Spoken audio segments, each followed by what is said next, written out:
오늘 말씀은 열매를 맺을 기회가 아직은 있어요 라는 말씀을 드리고 싶어요. 오늘 말씀 예수님께서 무화과 나무로 비유를 하신 데는 몇 가지 이유가 있는데 그 중에 한 가지가 바로 열매를 원하는 마음을 이 비유로 말씀하신 거란 말이죠. 그리고 이 열매를 중심으로 해서 이걸 기준으로 재판하시겠다는 게, 심판하시겠다, 그 내용이 오늘 말씀의 요지예요. 이 열매가 뭐냐? 믿음의 열매죠. 물론 우리가 어떻게 믿느냐, 그 믿음이, 너는 믿음이 있으면 그것을 행함으로 보여라. 인생 가운데 내가 정말 믿는 것을 그대로 삶 가운데 적용해서 드러나게 하고 많은 사람들이 볼 때 저 사람 믿음대로 살았어 인정하는 그 열매가 있어야 된다는 거예요. 그것도 예수님이 인정하는 게 더 주님이, 하나님이 인정하시는 것이 더 중요하겠죠.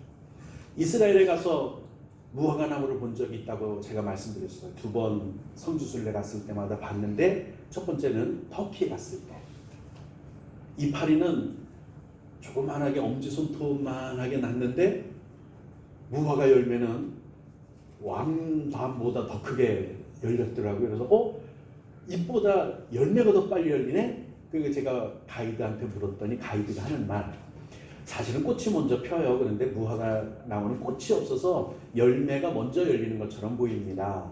그래서 우리나라도 그런 나무가 있나? 생각해 봤더니요, 복숭아 잎이 피기 전에 꽃이 먼저 피죠. 그리고 사실은 그게 열매가 사실은 더 빠른 거예요. 잎이 나오기 전에 앵두, 살구 이런 것들이 무화과처럼 열매가 먼저 열리는 거예요. 잎이 피기 전에. 그만큼 열매를 중요히 여기는, 더 소중하게 여기는 나무다, 이렇게 볼 수 있겠죠. 사실 이 무화과 나무는 우리 집에도 저 밑에 제가 무화과 나무가 성경의 비유로 있기 때문에 소중해서 화분에 하나 심어놓고 기르고 있어요. 근데 이건 목재로 사용할 수 있는 거는 절대 아니에요. 너무 나무가 약해. 마치 호두나무 같아요. 뚝뚝 부러지는 것이 너무 약해서 이건 목재로 쓸 수가 없어요. 뿐만 아니라 화분에 심어놨는데도 이건 분재도 되지를 않아요. 분재가 되려면 이따가 나가시다가 우리 집 앞에 보시면 소사나무, 소나무 이런 거가 돼야지 분재가 예쁜데, 제가 예쁜 거 하나 두고 있거든요. 한번 보세요. 분재는 이거 안 돼요. 무화과 나무는 분재도 안 돼요. 그렇다고 꽃이 있느냐, 관상목으로 가능하느냐, 아무것도 안 돼요. 유일하게 할 수 있는 게 뭐냐면 열매를 맺는다는 거, 그것도 열매를 잘 맺는다는 거, 이거 하나가 장점이지 다른 곳에는 쓸만한 곳이 아무것도 없어요. 오죽하면 얼마나 열매를 잘 맺느냐, 그 척박한 황무지 땅, 중동 지역에 터키나 이스라엘이나 여리고도 마찬가지고요. 길가에 뭘 가로수로 심느냐면 무화과 나무를 가로심으로 심는데요.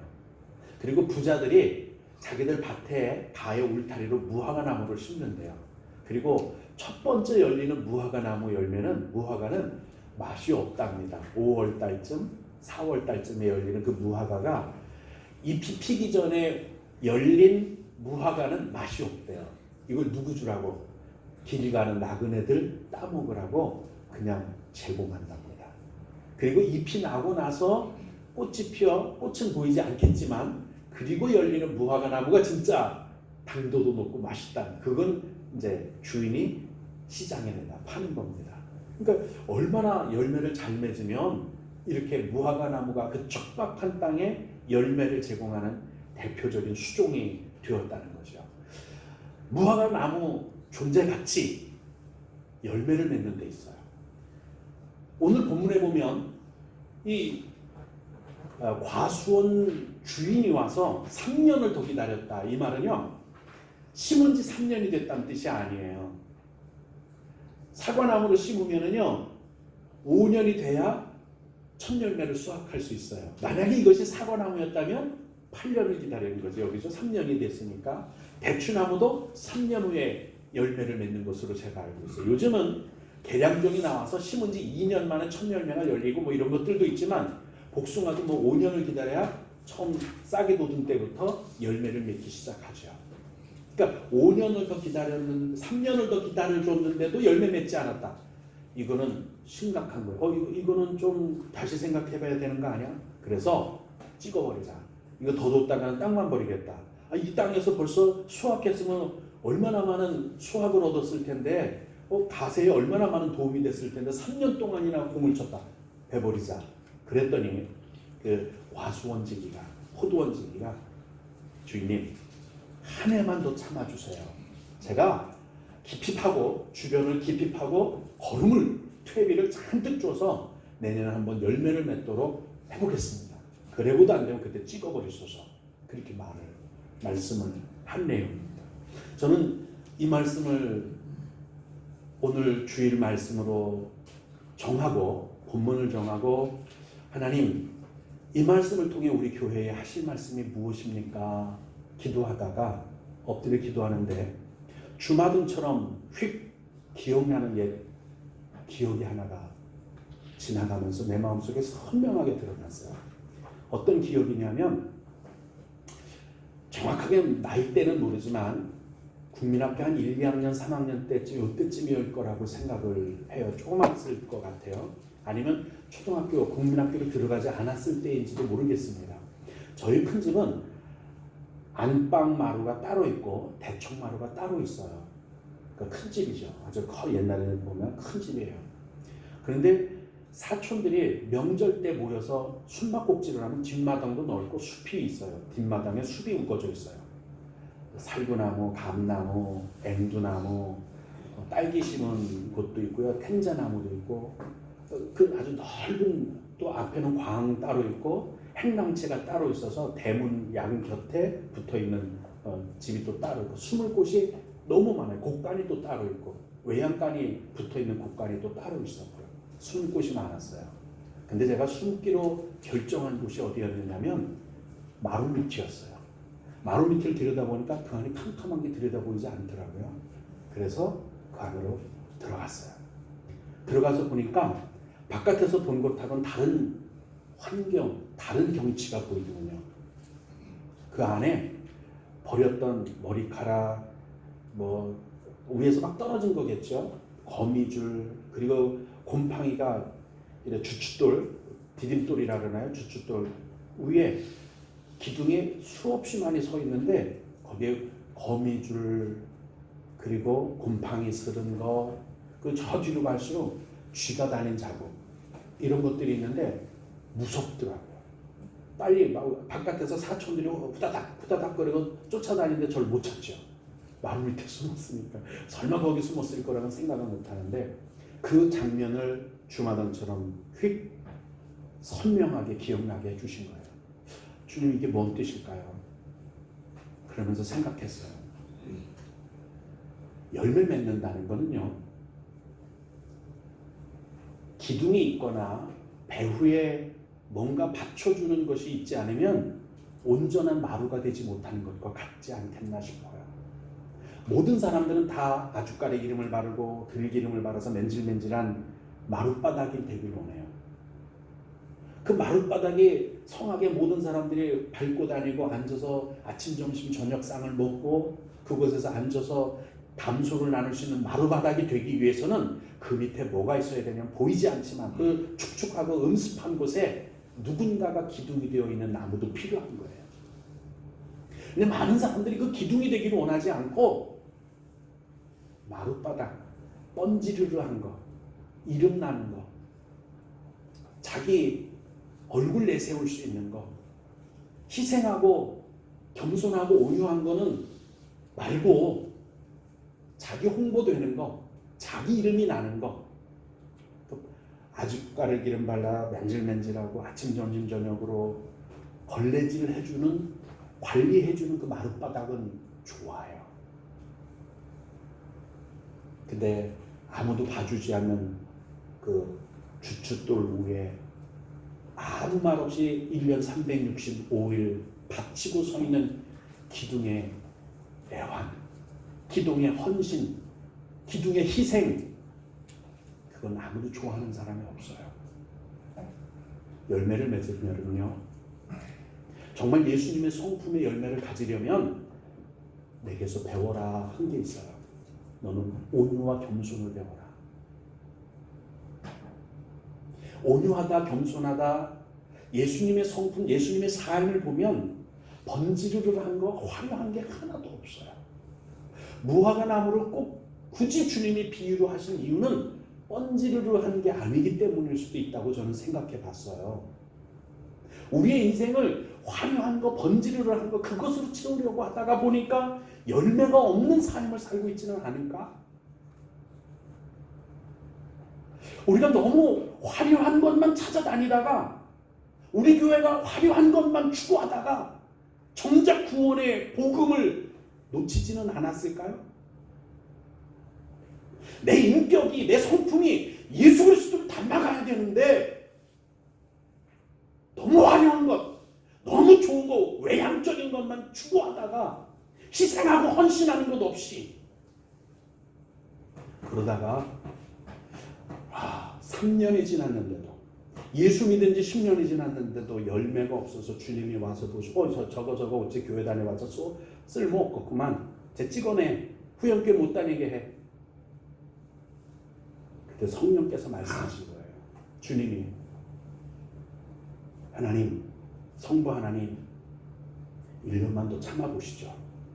제가 성령의 은혜를 주고 성령의 감화 감동을 주고 말씀의 은혜를 줘서 걸음을 잔뜩 줘서 내년에는 인품이 좀 변화되게, 성품이 좀 성화되게, 그리스도를 닮아가게, 희생하는 사람, 헌신하는 사람, 그리스도를 닮은 사람, 십자가의 흔적을 가진 사람 되게 한번 해보겠습니다. 그게 오늘 본문 말씀이에요. 필요한 건 마룻바닥이 깨끗하게 걸레질 되어 있는 것도 중요하지만 그 기본이 되는 기둥이 얼마나 헌신하고 희생하느냐, 내 삶 가운데 희생과 헌신의 삶이 얼마나, 내가 온유한 삶이, 겸손한 삶이 얼마나가 바탕이 되느냐가 예수님의 성품을 가진 올바른 그리스도인이 되느냐, 열매 맺는 성령의 9가지 열매를 맺는 사람이 되느냐 결정될 겁니다. 그래서 오늘 이 기회가 있다는 말씀으로 실망하지 않기 위해서 3가지를 말씀드리고 싶습니다. 이 비유에 보면 3년이란 기한을 더 줬단 말이죠. 3년이란 기회가 있었는데 한 해를 더 달라고 했다는 거죠. 7절에 보면 내가 3년을 와서 이 무화과 나무의 열매를 구했는데 얻지 못했다. 그러니까 찍어버리자. 어찌 이 땅에서 소득을 얻을 걸 다 내가 포기할 수 있겠느냐, 이렇게 말씀하시는데, 여러분, 인생도요 정해진 기한이 있어요. 천년만년 사는 게 아니에요. 천년만년 사는 게 아니에요. 누구나 다 내 인생이 끝날 때가 있어요. 그리고 또 이렇게 좋은 기회라는 것이 항상 주어지는 게 아니에요. 예수 믿기가 지금도 이렇게 좋으니까 내년에도 좋겠죠, 후년에 좋겠죠. 누가 장담해요? 장담할 수 없어요. 정해진 기간 안에 마무리해야 하고 정리해야 되고 매듭지어야 될 일들이 있죠. 전도서는 그걸 말씀하고 있어요. 여러분, 하나님이 분명히 우리 후영교회에 심어놓은 성도님들, 여러분과 저를 사랑하시는 거 분명합니다. 열매 맺기를 바라시는 거예요. 그런데 이런 기회를 주셨는데도 때를 놓치게 된다면, 열매 맺지를 못한다면 찍어버려야 되는 거 아니야? 이거 속가내야 되는 거 아니야? 속가냄을 당하지 않기를 주님의 이름으로 축복합니다. 아멘. 열매를 맺을 수 있는 기회를 놓치지 마세요. 교회 다니는 것으로 기뻐하지 마시고, 내가 교회를 다니니까 작년보다는 올해가 더 성화되고 날마다 구원을 이루는 삶으로 예수님을 닮아 인격과 인품과 성품이 그리스도의 향기가 가득해져서 가정에서는 부부간에 화목하고 사랑이 가득해지고, 교회 안에서는 서로가 배려하고 좋은 말로 위로하고 소망을 나누는 삶에 작년 올해가 달라야 되는 거예요. 작년에도 가시도 침말을 하더니 올해도 역시 변함이 없다. 작년에도 삐딱하더니 올해도 성격이 모났다. 그러면 하나님이 기뻐하시는 거 아니에요. 성장할 일도 만무하고요, 열매 맺을 일도 만무한 겁니다. 그리고 두 번째는 주님의 열심을 제가 보고 아멘 했습니다. 주님의 열심은 사랑과 긍휼로 나타났는데 이렇게 대답하세요. 예수님일 수도 있고 성령님일 수도 있어요. 심판하시는 성부 하나님에 대해서 말씀하신 거니까요. 주님이여, 금년에도 그대로 두소서. 여기서 금년은 우리 인생으로 볼 때 조금 더 길 수도 있고 짧을 수도 있겠습니다. 내가 두릅하고 걸음을 주리니. 주님이 손 놓고 있겠다고 말씀하시지 않으셨어요. 성령님이 니들 해볼 대로 해봐 그렇게 말씀하시는 거 아니고요. 성령께서 그냥 팔짱 끼고 구경하는 구경뿐이 아니라 나 하나 어떻게 건수해서 열매 맺는 성장하는 그리스도인이 되기 위해서 최선을 다하겠다는 거예요. 아니 예수님이 내가 뭔데 최선을 다하세요? 성령님이 나같이 부족한 벌레만도 못한 내가 뭔데 성령께서 말씀으로 은혜로 물과 성령으로 최선을 다해서 우리를 양육하시고 열매 맺게 하려고 애를 쓰시냔 말이죠. 성령님은 우리를 위해서 애쓰시는데 예수님은 십자가에 죽기까지 우리를 위해서 애써 주셨는데 나는 왜 게으르냐 말이죠. 나는 열매 맺는데 왜 평안하느냐 말이죠. 예수님은 최선을 다하셨는데 우리도 최선을 다해야 할 줄로 믿습니다. 주님이 우리의 가능성을 믿어주셨어요. 아멘입니다. 정말 감사해요. 1년의 기한을 더 주셨습니다. 감사해요. 십자가를 통해서 우리에게 내리는 진노를 멈춰주셨습니다. 감사해요. 그런데 그게 또 영원한 건 아니에요. 금년이에요. 금년. 우리 열매 맺기 위해서 나를 지금 위해서 말할 수 없는 통곡, 말할 수 없는 애통함으로 나를 위해서 기도하고 계시고 중보하고 계시는 성령님이 계시기 때문에 나도 조금만 성령께서 하시는 일에 거들기만 하면 열매 맺을 수 있어요. 그렇지 않아요? 우리 예수님 성품 닮아가십시다. 믿음의 열매, 성령의 9가지 열매 맺으면서 사십시다. 할렐루야. 맺으라고 하시는 거예요. 우리 가능성이 있다고 믿어주셨기 때문에 금년 기회 더 준 거예요. 가능성 없어 보인다. 잘라버리죠. 까이거. 이렇게 나오셨을 거예요. 근데 오늘 이 자리에 교회에 나오셨다는 거는요. 아, 나도 가능성이 있다는 걸 인정해 주셨구나. 가능성이 있는 거예요. 그래서 아멘입니다. 할렐루야. 다행이고요. 그러므로 오늘부터 우리 말하는 거, 생각하는 거, 손짓, 발짓, 상대방에 대한 인간관계를 맺어가는 거, 나 자신에 대한 내가 나 자신에 대해서도 그런 거예요. 나 자신을 용서하지 못하면 안 돼요. 나 자신과의 관계가 먼저 발라야 돼요. 하나님과 나의 관계가 발라야 되고 성도들 간의 가족 간의 관계가 인간관계가 좋아요. 화목해야 돼요. 이게 이루어져야 되는 겁니다. 그리고 세 번째, 새로운 기회. 금년에도 그대로 두소서. 내가 두릅하고 걸음을 주리니 이후에 만일 열매가 맺으면 좋거니와 그렇지 않으면 찍어버리소서 하니라. 자기 책임 다하겠다고 하는데 우리도 그렇게 하십시오. 이제 무화과 나무를 통해서 주님이 주신 우리 교회 또는 우리 개인 성도님들에게 주신 말씀의 결론으로 이렇게 이어가려고 합니다. 무화과 나무는요, 화려한 꽃은 피우지 않아요. 돋보기를 들여다봐야 그냥 수술 몇 개 있는 꽃이 없다고 느껴지니까 없을 무자, 꽃 화자, 꽃이 없는 나무 이렇게 불렀단 말이죠.